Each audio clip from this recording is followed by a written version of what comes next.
Hey everybody, this is your art appreciation teacher Dottie, and today we're going to talk about the theme of power. Power comes in many forms.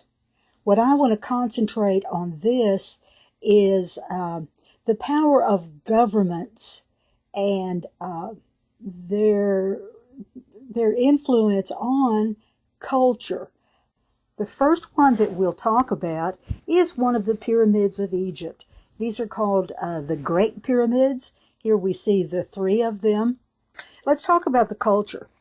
The Egyptian culture of this time had pharaohs. The pharaoh was thought to be a junior god of the universe. Once the pharaoh died, they became totally divine. But when they were a junior god, the reason that they existed was to continue the social order, the established order of the universe. And the largest pyramid is for Khufu.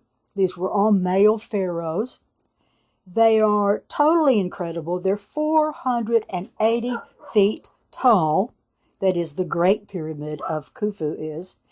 And that's as tall, think about this, that's as tall as a 50-story building. Oh my God. The base is 3 acres across, and it was built out of limestone rocks. Each one of these rocks weighed at least 2 tons apiece. I know we all know a lot about the pyramids. We know that each block was dragged, quarried and carved by slaves, working many slaves over many years. They were put together with very mathematical, geometric. Of course, the tombs were buried way underneath. They had secret entrances.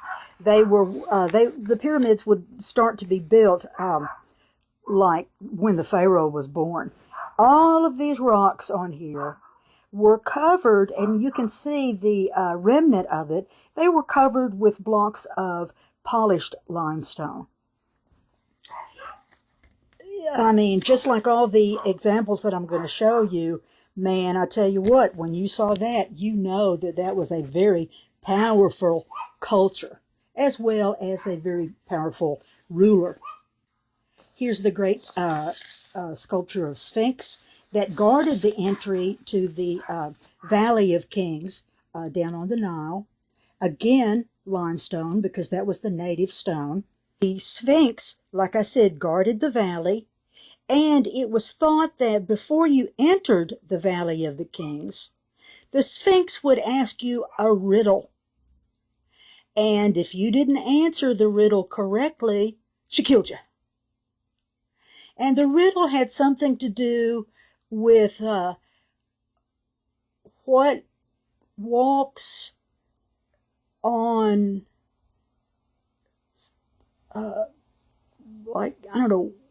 one leg in the spring, 2 legs in the summer, and 3 legs in the winter. And I'll leave you to figure out that riddle.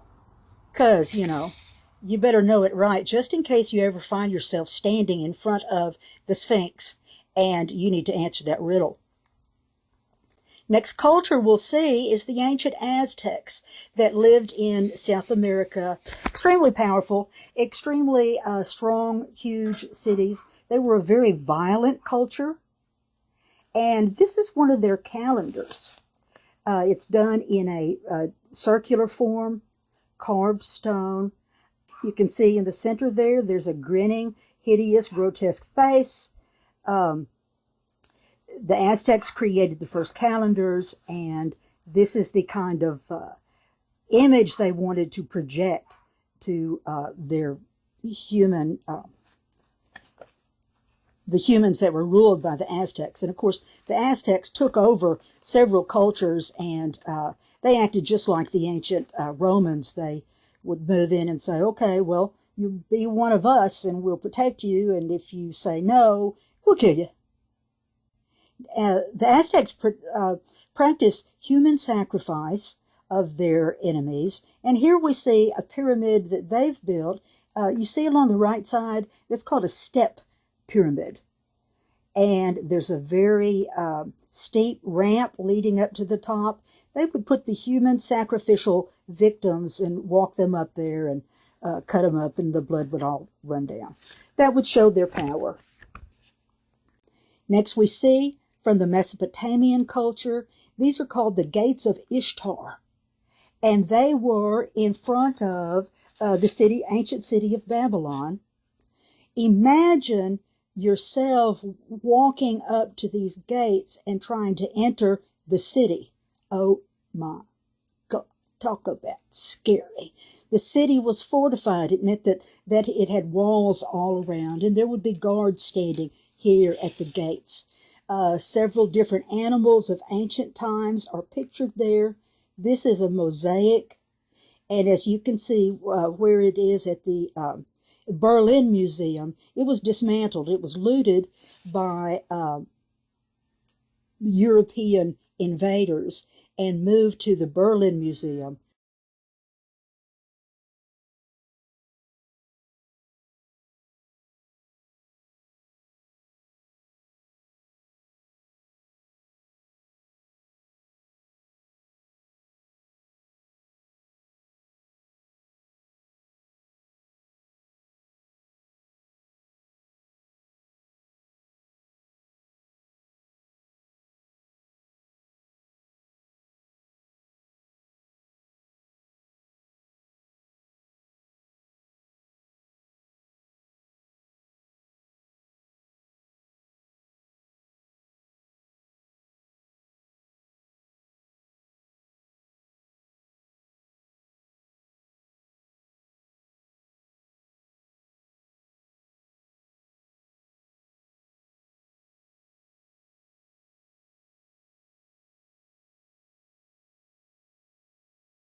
Next, we have what's called the Amber Room. This was built in Russia, in St. Petersburg, in the 1700s. It's made out of completely amber panels with gold leaf and mirrors. Amazing. Amber is a certain type of tree resin, very difficult to find, and it's this yellowish, brownish kind of color. It's translucent. You can see a little through it.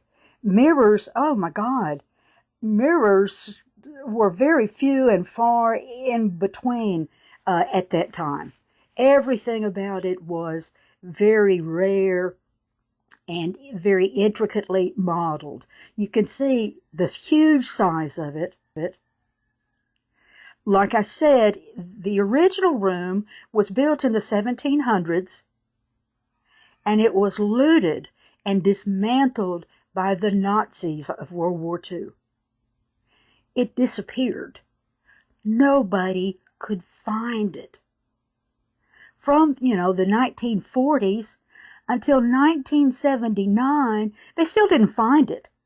But they reconstructed it in 1979 and it now is, like I said, in St. Petersburg, with none of the original materials. And it's a World Heritage Site. Man, wouldn't you love to see that? Totally incredible.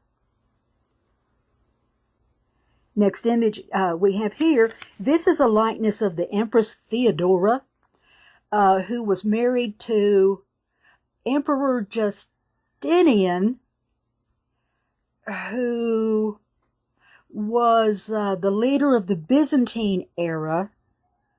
And this mosaic resided in one of the churches in Ravenna, Italy. As you can imagine, the emperor and the empress, super fancy, super rich, super powerful.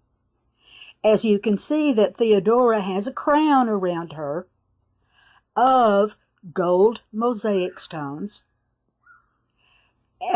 extremely elaborate jewelry, and this was a public image type of campaign to say, hey, isn't she great? The next thing that I want to talk about is embodied in the culture of the Easter Island people, a super isolated island in the Pacific Ocean. I think it was 2,000 miles away from the coast of Chile.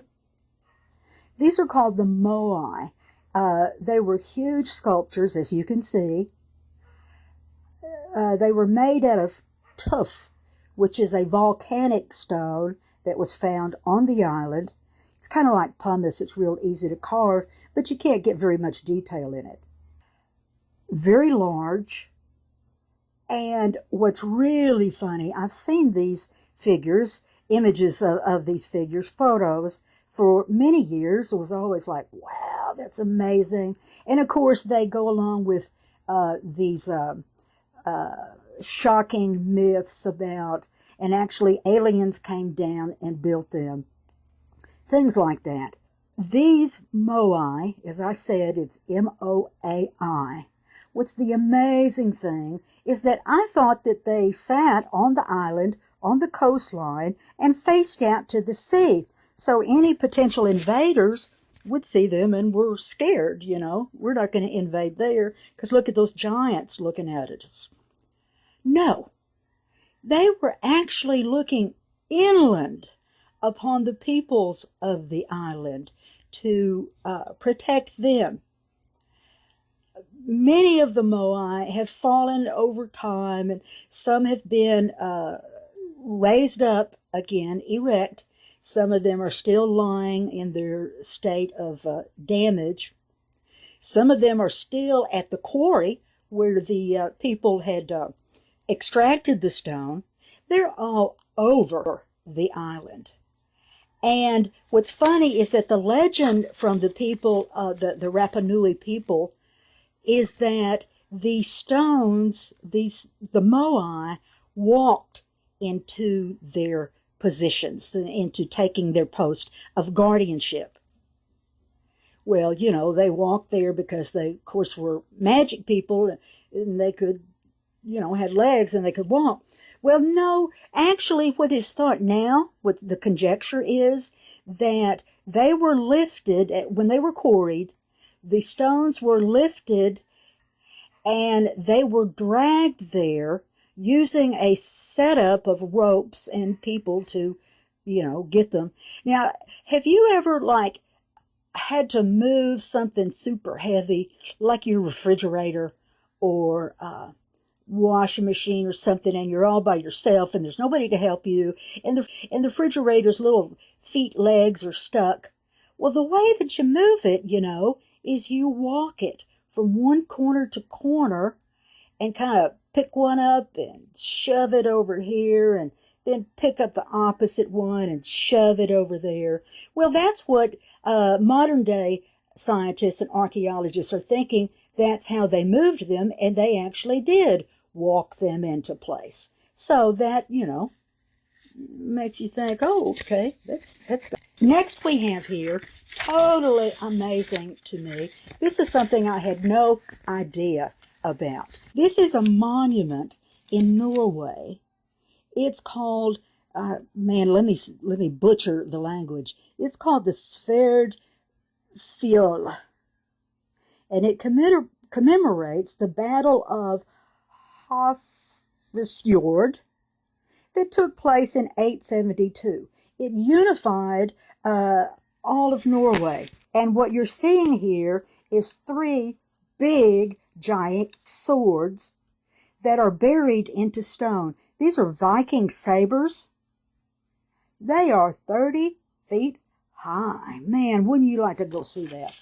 Blow you away. And this is a beautiful photograph, by the way. The next symbol of power that we're going to look at is the Great Seal of the United States of America. You're all familiar with this, but let's really examine and consider it.